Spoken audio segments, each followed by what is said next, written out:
71 নং হৈনদী গাঁও পঞ্চায়তৰ অন্তৰ্ভুক্ত 6 নং দেহৰগুৰা ৱাৰ্ডৰ ৰাইজৰ মনোনীত প্ৰাৰ্থী মুৰ্ছিদা বেগমৰ আজি ৰেলী আছিল। অগণন মানুহ ৰাইজ মানে স্বতঃস্ফূৰ্তভাৱে ওলাই আহিছে, এক প্ৰকাৰ জয় ধ্বজা উৰাই দিছে আজি।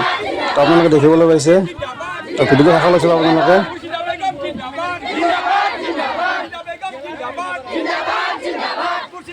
জিন্দাবাদ